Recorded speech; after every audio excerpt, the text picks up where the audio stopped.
지금부터 드리는 이야기는 당신의 다음 10년을 바꿀 수 있습니다. 저는 67세 내과 전문 의로서 40년 동안 노년의 심장과 뇌혈관을 진료해 왔습니다. 오늘 영상 하나로 두 가지를 확실히 챙겨가시길 바랍니다. 첫째, 60세 이후에 과일과 채소를 어떻게 먹어야 혈관과 췌장을 지키는지.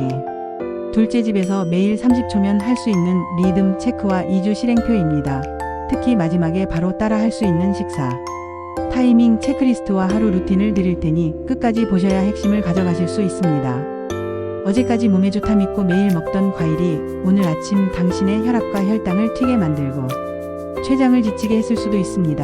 그러나 과일을 끊으라는 이야기가 아닙니다. 정확한 타이밍과 조합, 그리고 약물과의 상호작용을 알면 과일은 가장 값싸고 안전한 보약이 됩니다. 반대로 모르고 먹으면 술보다 위험한 순간이 생깁니다. 대표적으로 자몽은 특정 혈압약과 지질 강화제의 혈중 농도를 비정상적으로 올려 어지럼과 근육통 같은 부작용을 부를 수 있습니다. 약을 드신다면 특히 더 조심해야 합니다.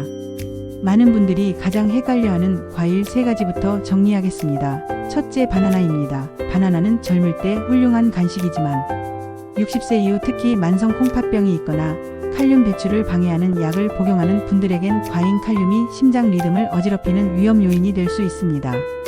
콩팥 기능이 떨어지면 혈중 칼륨이 쌓여 부정맥과 근육 약화로 이어질 수 있습니다. 건강한 성인에게 하루 1개 정도는 무리가 없지만 신장 기능이 낮거나 약을 드신다면 주치의와 상의해 빈도와 양을 조절하십시오. 둘째, 포도입니다. 포도는 먹기 시작하면 멈추기 어렵고 당 흡수 속도가 빠릅니다. 과당 부담이 커지면 간에 지방이 쌓이고 요산이 올라 통풍 발작을 유발할 수 있습니다. 건포도는 수분이 사라져 당밀도가 더 높습니다. 당뇨 전 단계나 통풍 병력이 있다면 밤마다 포도를 습관처럼 먹는 패턴을 특히 끊어야 합니다. 셋째, 수박입니다. 수분이 많아도 주된 당은 과당이라 포만 신호가 약하고 과식으로 이어지기 쉽습니다. 여름에 수박을 밥처럼 먹고 밤에 갈증을 더 느끼는 분들이 많습니다. 수박을 끊으라는 뜻이 아니라 한 접시를 식사 대용으로 삼지 말고 낮 시간 소량으로 제한하고 같은 날 다른 단 과일은 줄이십시오. 자주 받는 질문에 답합니다. 과일은 식후가 좋을까요? 식전에 좋을까요? 저는 식사 30분 전이나 운동 직후 소량으로 나누어 먹는 방식을 권합니다.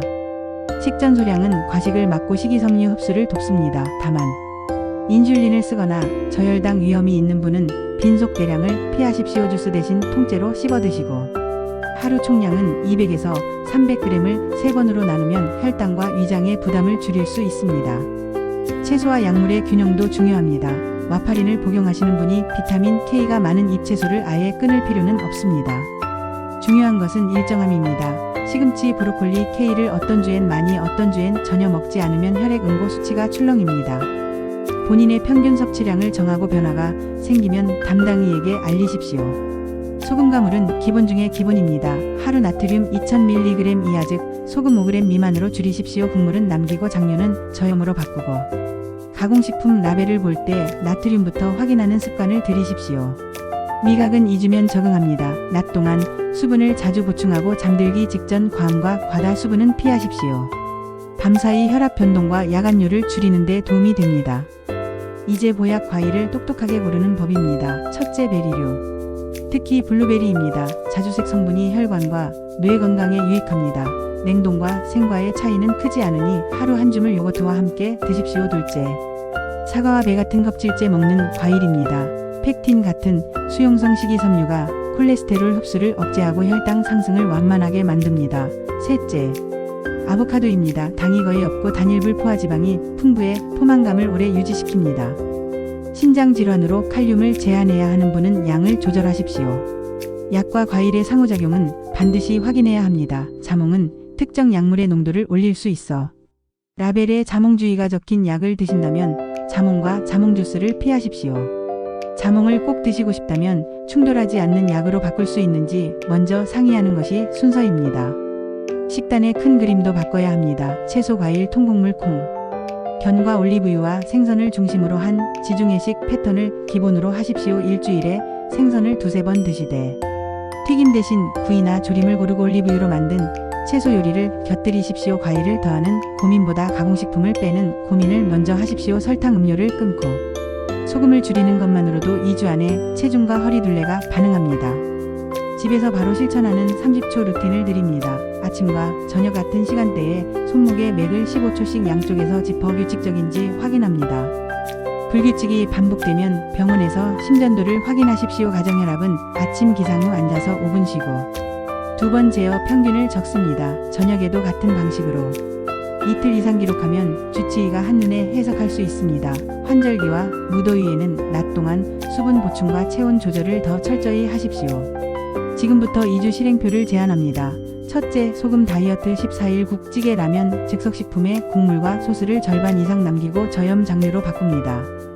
외식할 땐 소스를 따로 달라고 요청합니다. 둘째, 과일 총량 200에서 300g을 하루 3번으로 나눠 먹습니다. 아침에 사과 반개, 점심 후 배 몇 조각, 저녁엔 블루베리 한 줌 같은 방식으로 겹치지 않게 배치합니다. 셋째, 바나나는 신장 기능과 약물 상태에 맞춰 주 3회 이하로 제한하거나 대체합니다.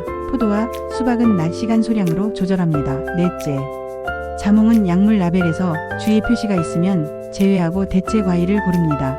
다섯째, 매일 밤 30초 리듬 체크와 혈압 기록을 달력에 표시합니다. 추가로 자주 묻는 질문 2가지를 더 드립니다. 과일이 지방간을 만든다는데 다 끊어야 하나요? 아닙니다. 문제는 과당 총량과 패턴입니다. 주스와 시럽 음료를 끊고 통과일을 나눠 먹으면 같은 칼로리라도 간의 부담이 크게 줄어듭니다. 균형 잡힌 식단 안의 통과일은 체중과 혈압 관리에 도움이 됩니다. 베리나 아보카도는 구체적으로 얼마나 먹을까요? 베리는 하루 한 줌 약 80g 내외가 무난하고 요거트나 견과류와 함께 드십시오. 아보카도는 반 개 정도가 적당합니다. 사과와 배는 껍질을 잘 씻어 그대로 드십시오. 응급 대응은 아무리 강조해도 지나치지 않습니다. 갑작스러운 말, 어눌함, 한쪽 팔다리 힘 빠짐, 한쪽 얼굴 처짐, 시야 이상 심한 어지럼이 나타나면 즉시 119로 연락하고 가까운 뇌졸중 센터로 가십시오. 증상이 잠깐 좋아져도 기다리지 마십시오. 골든타임을 놓치면 후유증이 커집니다. 정리하겠습니다. 과일은 약도 독도 아닙니다. 내 몸과 약물에 맞춘 타이밍과 총량과 조합이 답입니다. 60세 이후라면 바나나는 신장과 약물 상태에 맞춰 제한하고 포도와 수박은 낮에 소량으로 관리하며 자몽은 약과 충돌이 있으면 피하십시오. 대신 베리, 사과배, 아보카도를 식단의 축으로 삼고 주스 대신 통째로 씹어 드십시오. 지중해식 식단과 소금 5g 미만의 원칙을 지키고 밤마다 30초 리듬 체크와 가정혈압 기록을 더하면 혈관과 췌장은 천천히 회복을 시작합니다. 저는 67세 의사로서 단언합니다. 장수의 비결은 반짝이는 알약이 아니라 당신의 식탁과 발걸음 그리고 관계 속에 있습니다. 오늘 영상이 도움이 되었다면 다음 영상에서 밤 혈압을 안정시키는 식사 타이밍과 심방세동을 조기에 잡아내는 생활 패턴을 더 깊게 다루겠습니다. 당신과 가족의 다음 10년이 오늘부터 달라지길 바랍니다.